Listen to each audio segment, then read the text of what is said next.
Hello दोस्तों, मैं अमित। आज मैं आपको एक ऐसे व्यक्ति के बारे में बताने जा रहा हूँ जिसकी एडवेंचरस यात्रा ने विश्व व्यापार के इतिहास को बदल के रख दिया था। और विश्व व्यापार ही क्यों, बल्कि इतिहास के आयामों को हमेशा के लिए बदल के रख दिया था। उस व्यक्ति का नाम है वास्को डी गामा। यह एक पुर्तगाल का निवासी था जिसने यूरोप के पुर्तगाल शहर से पूरे अफ्रीका के दक्षिणी भाग का चक्कर लगाते हुए भारत में पश्चिमी तट पर कालीकट बंदरगाह में पहुंचा था। तो चलिए आज हम इस वीडियो में उस एडवेंचरस यात्रा के इतिहास में आपको ले चलते हैं और भारत से संबंधित वास्को डी गामा की 3 यात्राओं को हम इस वीडियो में समझेंगे। तो चलिए स्टार्ट करते हैं हम आज का adventurous topic, Vasco da Gama's expedition to India. आइए दोस्तों, वास्को डी गामा के भारत में यात्रा से पहले हम वास्को डी गामा के बारे में, उसके जीवन के बारे में कुछ समझ लेते हैं। तो वास्को डी गामा का जन्म की जो साल है वो इतिहासकारों में मतभेद है। तो उसका जन्म किसी में 1460 और किसी में 1469 मिलता है। तो 1460 या 69 उसका साल है जन्म का। उसका जन्म हुआ था एलेंटीजो क्षेत्र है एक पुर्तगाल में, वहाँ के SINES साइंस नामक स्थान पर हुआ था जो एक तटीय प्रदेश है। चूंकि वो तटीय प्रदेश था इसलिए उसने नेविगेशन जो है वहाँ पर सीख लिया था वास्को डी गामा ने। उनके पिताजी का नाम, वास्को डी गामा के पिताजी का नाम क्या था? स्टेबो दा गामा था और वास्को डी गामा उनकी तीसरी संतान था। वास्को डी गामा के आरंभिक जीवन के बारे में हमें ज़्यादा जानकारी उपलब्ध नहीं होती है कि उसका आरंभिक जीवन कैसा था, ठीक है। लेकिन कुछ बातें हैं जो कई इतिहासकार बताते हैं कि 15 की उम्र में वह ट्रेडिंग शिप जो होती हैं, जो व्यापारिक शिप होती हैं, व्यापारिक जहाजें, उनसे फैमिलियर हो गया था और 20 की उम्र में वह एक जहाज का कप्तान भी बना था। पुर्तगाल का राजा 1481 में जॉन टू बना। उसने 1492 में वास्को डी गामा को एक टास्क दिया था। उस टास्क में क्या करना था कि लिस्बन के दक्षिण में एक बंदरगाह था सेतुबल और पुर्तगाल का दक्षिणतम एक प्रोविंस था अल्गार्वे। वहां पर वास्को डी गामा को फ्रेंच या फ्रांस के जहाज़ों को अपने कब्जे में करने के लिए एक टास्क दिया गया था, क्योंकि फ्रेंच लोगों ने भी पुर्तगाल के जहाज़ों को शांति के समय में मतलब अपने कब्जे में लिया था या उनको नष्ट किया था। तो इसे वास्को डी गामा ने प्रभावी तरीके से निभाया या इस टास्क को प्रभावी तरीके से किया। वास्को डी गामा से पहले बार्थोलोमियो डाइस जो है 1488 में अफ्रीका के केप ऑफ गुड होप या टिप पॉइंट पर पहुंचा था और उसकी खोज कर ली थी। कि यूरोपियों की खोज है, ध्यान रखना, समुद्रिक मार्ग जो पूर्वी देशों की तरफ है और किसकी सहायता से बार्थोलोमियो डाइस की सहायता से ही वास्को डी गामा जो है अफ्रीका के टिप पॉइंट तक पहुंचा था, क्योंकि बार्थोलोमियो डाइस पहले से वहां होके आ चुका था, रिटर्न आ गया था। 1495 में पुर्तगाल का राजा बना था मैनुअल फर्स्ट और 1497 में वास्को डी गामा जब 37 साल का था तो उसको इंडिया के एक्सपेडिशन या इंडिया या पूर्वी देशों की और समुद्री मार्गों की खोज करने के लिए उसका चयन किया गया था वास्को डी गामा का। तो चलिए हम अब स्टार्ट करते हैं वास्को डी गामा की भारत की पहली यात्रा के बारे में। तो आइए दोस्तों, वास्को डी गामा की भारत की ओर पहली यात्रा के बारे में हम इस में चर्चा करते हैं। इस यात्रा के भारत पहुंचकर और भारत से वापस पुर्तगाल तक आने की जो दूरी थी वो थी पृथ्वी के भूमध्य रेखा की लंबाई के बराबर, लगभग 40,075 किलोमीटर के बराबर थी वो। तो वास्को डी गामा के साथ 170 लोग 4 जहाजों के एक बेड़े पर गए थे और वहां से केवल 54 या 55 लोग ही वापस आ सके। बाकी लोग जो है बीच में उनकी मृत्यु हो गई किसी बीमारी के कारण, या उनके जहाज डूब गए। उन 4 जहाज जो गए थे वास्को डी गामा के बेड़े में, उनमें से एक था साओ गैब्रियल, जिसको कमांडेट कर रहा था वास्को डी गामा। दूसरा था साओ राफेल, जिसको कमांडेट कर रहा था वास्को डी गामा का भाई पाओलो दा गामा। और एक जहाज था बैरियो, और एक था साओ मारियो। साओ मारियो जो था एक स्टोर शिप था। इस बेड़े में दा गामा के साथ जो है 2 अरब स्पीकर भी गए थे, और एक बंटू डायलेक्ट बोलने वाला व्यक्ति भी गया था। बंटू जो है एक मध्य अफ्रीका या दक्षिण अफ्रीका में एक ट्राइब होती है, उनकी ये बोली है। वास्को डी गामा ने अपने साथ कुछ स्टोन पिलर भी ले गया था, ताकि वह क्या करे, जहां पर भी खोज करे वो तो उन पिलर को लगा सके, एक मेमोरी के रूप में, संकेत के रूप में। तो वास्को डी गामा की यात्रा शुरू होती है अपने 4 जहाजों के साथ 8 जुलाई 1497 को,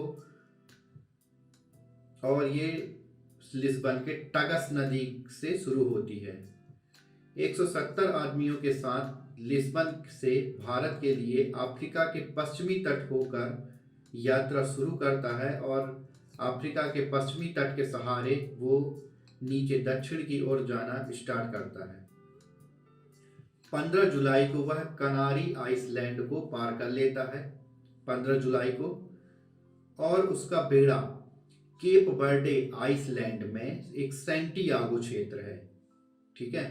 तो वहां वो 26 जुलाई को पहुंचता है, और 3 अगस्त तक वहां पर वह रुकता है। तो ये रेस्ट करता है वो 3 अगस्त तक वहां पर। इसके बाद वह दक्षिण की ओर यात्रा को जारी रखता है, मतलब यात्रा उसकी जारी रहती है दक्षिण की ओर, और अफ्रीका की गिनी की खाड़ी के तरफ न जाकर वो सिएरा लियोन से ही तटीय क्षेत्र से जहाज को दूर की ओर ले जाता है, क्योंकि इस रूट पे पहले बार्थोलोमियो डाइस जा चुका था, जिससे उसको बहुत ज़्यादा आंधी या तूफान का सामना करना पड़ा था। तो वो दूर की ओर ले जाता है। उसका बेड़ा 7 नवंबर को सेंट हेलेना की खाड़ी में पहुंचता है, जो दक्षिण अफ्रीका में स्थित है। सेंट हेलेना की खाड़ी जो है वो दक्षिण अफ्रीका के थोड़ा सा पश्चिमी साइड स्थित है, नीचे दक्षिण में। सेंट हेलेना में उसकी लोकल जो अफ्रीकन समूह है, अफ्रीकन ग्रुप था, उनसे मुलाकात होती है, और जल्द ही यह मुलाकात जो है हिंसा में परिवर्तित हो जाती है, और ये जो अफ्रीकन समूह है इन पुर्तगालियों के ऊपर तीरों की बौछार कर देते हैं। तीरों की बौछार से कई पुर्तगाली घायल हो जाते हैं। वास्को डी गामा को भी पैर में तीर लगता है, और वो वहां से निकल जाते हैं। समुद्रों में तूफान के कारण और विपरीत धाराओं के कारण उनकी यात्रा में देर हो जाती है, और वह केप ऑफ गुड होप, जिसे नाम दिया था जॉन टू ने, इसको केप ऑफ गुड होप कहा था। बार्थोलोमियो डाइस ने इसको केप ऑफ स्टॉर्म कहा था, यहाँ के तूफान के कारण, विपरीत परिस्थितियों के कारण, लेकिन जॉन टू ने जो है इसको केप ऑफ गुड होप कहा था। तो इस केप ऑफ गुड होप को वो 22 नवंबर तक पार कर लेता है, वो वास्को डी गामा। इसके 3 दिन बाद वह 25 नवंबर को मोसेल की खाड़ी में पहुंचता है, जहां वह जहाज़ों को ठीक करने के लिए, रिपेयर करने के लिए 8 दिसंबर तक वह यहाँ रुकता है, और यहाँ एक स्टोन लगा देता है पत्थर का। फिर यहाँ से वह मोसेल की खाड़ी से वह 8 दिसंबर को पुनः यात्रा प्रारंभ करता है, और लगभग क्रिसमस के दिन वह एक क्षेत्र से गुजरता है। तो उस क्षेत्र को वो नाम देता है नटाल, जिसका अतिरिक्त जो अर्थ होता है कैनोटेशन में बर्थ ऑफ क्राइस्ट। तो इस तरीके से उस नटाल का नाम पड़ा। तो अब इसके बाद आगे की यात्रा शुरू होती है, और वह 11 जनवरी 1498 को नटाल और मोजाम्बिक के बीच में एक नदी है, वहां पर वो पहुंचता है, जहां वह 5 दिन के लिए रुकता है, और इसके बाद वो आगे की यात्रा शुरू करता है। इसके आगे वह 25 जनवरी 1498 को क्यूली मेन रिवर, जो मोजाम्बिक में स्थित है, वहां पर वो पहुंचता है, और इस नदी का नाम उसने दिया the river of good women's. यहाँ उसने क्या लगाया, एक स्टोन लगाया। इस समय तक उसके नाविकों को स्कर्वी हो गई, जो विटामिन सी के कमी के कारण होता है, और उसे वहां पर एक मंथ रुकना पड़ा। यहाँ उसने अपनी जहाज़ों को पुनः रिपेयर किया और करीब 2 मार्च को वह मोजाम्बिक आइसलैंड में पहुंच गया। क्योंकि इस आइलैंड में स्थानीय लोग या जो व्यापारी थे वो मुस्लिम थे, इसलिए वास्को डी गामा ने अपने आप को ये नहीं बताया कि वो क्रिश्चियन है और उन लोगों को ये बताया कि वो मुस्लिम ही है, क्योंकि यदि क्रिश्चियन बताता है तो वहां उसका विरोध शुरू हो जाएगा। लेकिन जल्द ही वहां कुछ लोगों को उसके ऊपर शक हो गया और पूरी भीड़ द्वारा उसे फोर्स करके बलपूर्वक वहां से भगा दिया गया। वास्को डी गामा भागते समय अपनी जहाज पर तोपों से उनके ऊपर बौछार की और वहां से वह भाग गया।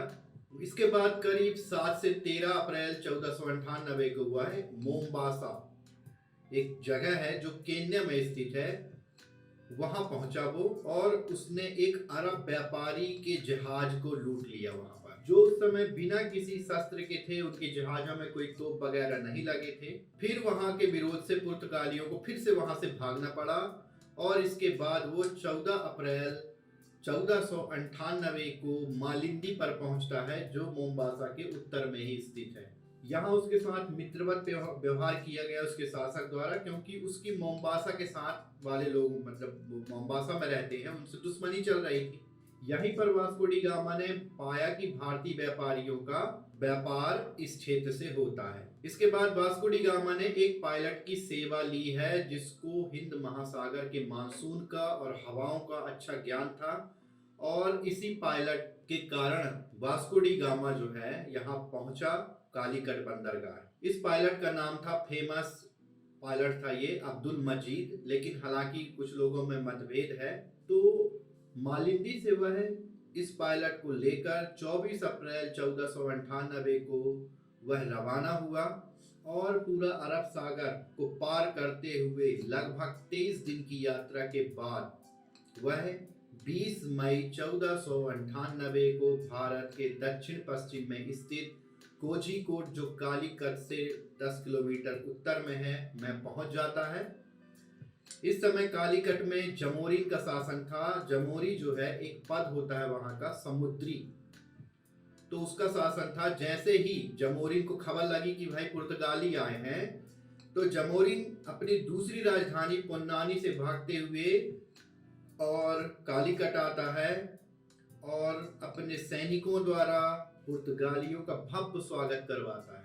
लेकिन जब उसका पुर्तगालियों से परिचय होता है तो जमोरिन कुछ नाराज हो जाता है। जब वहां के शासक ने वास्को डी गामा से पूछा कि वास्को डी गामा ने उनके लिए क्या लाया है, तो वास्को डी गामा ने कहा कि मैं तो यहाँ क्रिश्चियन और मसाले की खोज में आया हूँ। वास्को डी गामा ने जमोरिन को कुछ गिफ्ट भी दिए अपने राजा के तरफ से, पुर्तगाल के राजा के तरफ से, जिसमें 4 क्लॉथ्स ऑफ स्कारलेट क्लॉथ्स है, 6 हैट है, टोपियां, 4 ब्रांचेस ऑफ कोरल्स हैं, 12 अल्मासारेज है, एक बॉक्स है विद 7 ब्रास वेसल, एक चेस्ट ऑफ शुगर, शक्कर दिया, ऑयल दिया 1 बैरल और कुछ शहद दिया।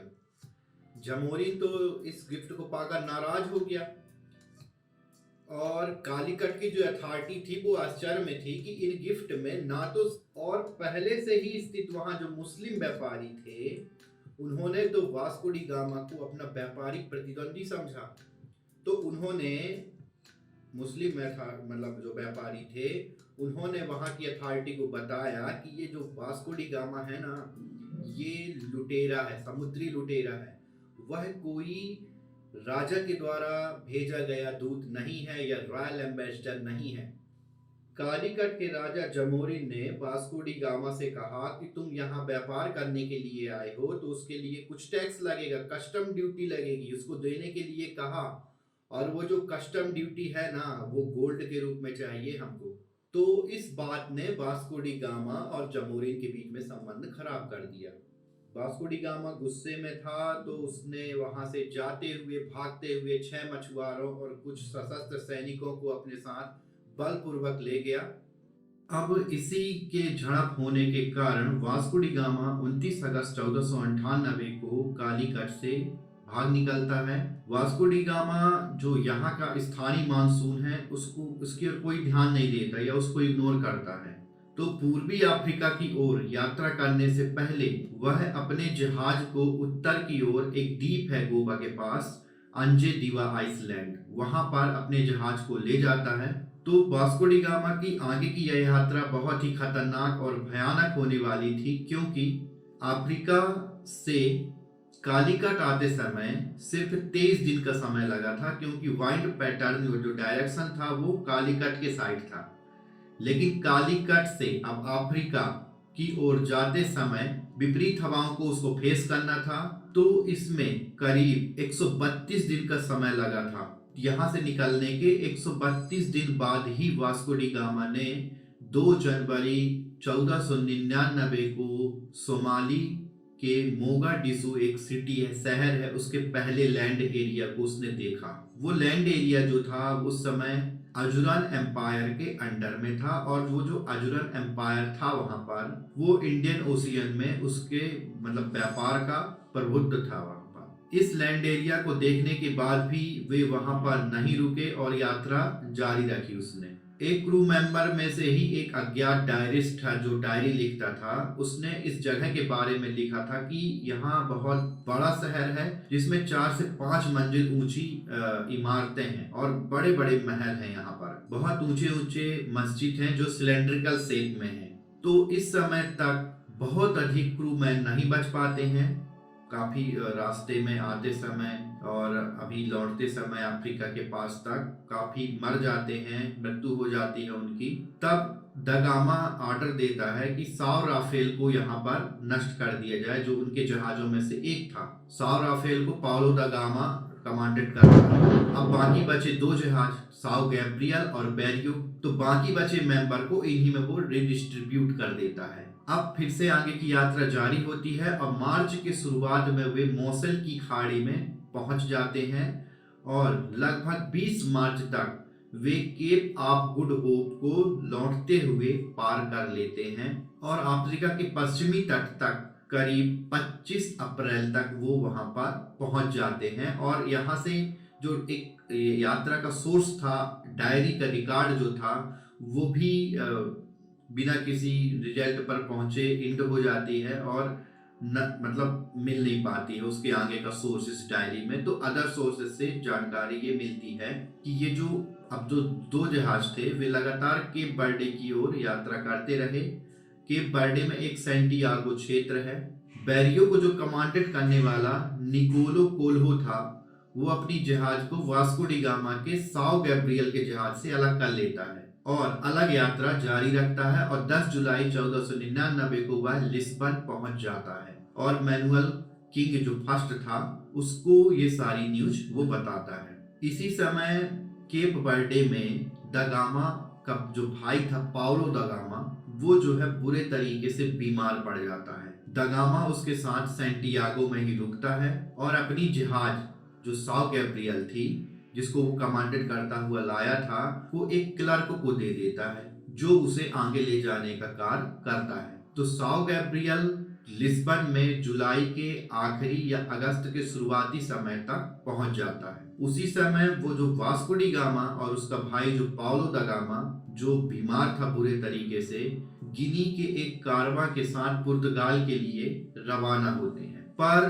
रास्ते में पाउलो द गामा की मृत्यु हो जाती है। तो उसकी मृत्यु के बाद एजोर के एक मठ है, वहां पर वास्को डी गामा अपने भाई को दफन करता है और कुछ समय के लिए शोक में रहता है और वहां पर रुक जाता है। अब वास्को डी गामा को एक एजोर का कारवां जो पुर्तगाल की ओर लिस्बन के लिए जाता है, उसके साथ वास्को डी गामा आगे बढ़ता है और 29 अगस्त 1499 या सितंबर के शुरुआत में वो उदास, थकाहारा और टूटा हुआ लिस्बन पहुंचता है। इस समय वास्को डी गामा बहुत उदास, थकाहारा रहता है। इसके बावजूद उसका भव्य स्वागत, शाही भव्य स्वागत किया जाता है, उसका सम्मान किया जाता है और त्योहार मनाया जाता है। इस यात्रा में 4 जहाजों में से 2 जहाज नष्ट हो गए और आधे से ज्यादा क्रू मेंबर्स की मृत्यु हो गई रास्ते में। यह यात्रा अपने महत्वपूर्ण जो मिशन में गई थी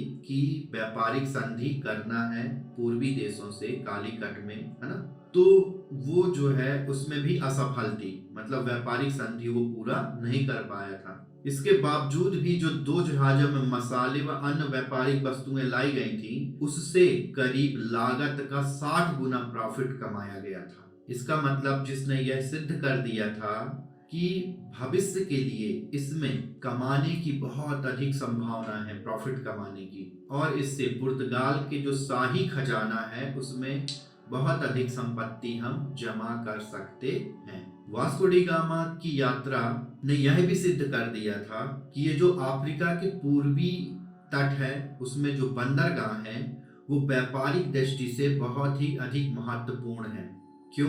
क्योंकि यहाँ के जो बंदरगाह हैं उनमें शुद्ध पानी भी मिल जाता था, टिम्बर मतलब जो लकड़ियां हैं जहाज बनाने के लिए, उनको रिपेयर करने के लिए वो भी मिल जाती हैं, और विपरीत मानसून होने पर यहाँ ठहरने की भी व्यवस्था हो सकती है। उस दृष्टि से ये महत्वपूर्ण था, और जब मानसून फेवरेबल कंडीशन में आए तो हम उस व्यापार को वहां पर अपने व्यापारिक गुड्स को लाके इकट्ठा कर सकते हैं। आगे चलकर इसका परिणाम यह हुआ कि पुर्तगालियों द्वारा मोजाम्बिक जो था, कहाँ है, अफ्रीका के पूर्वी तट में, उसका उपनिवेशीकरण किया गया।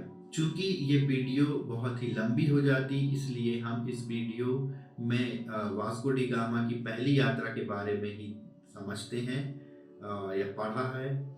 अगली वीडियो में हम वास्को डी गामा की दूसरी और तीसरी यात्राओं के बारे में भी पढ़ेंगे। तो thank you for watching this video, and if you like then subscribe this channel ऐसे ही वीडियो पाने के लिए।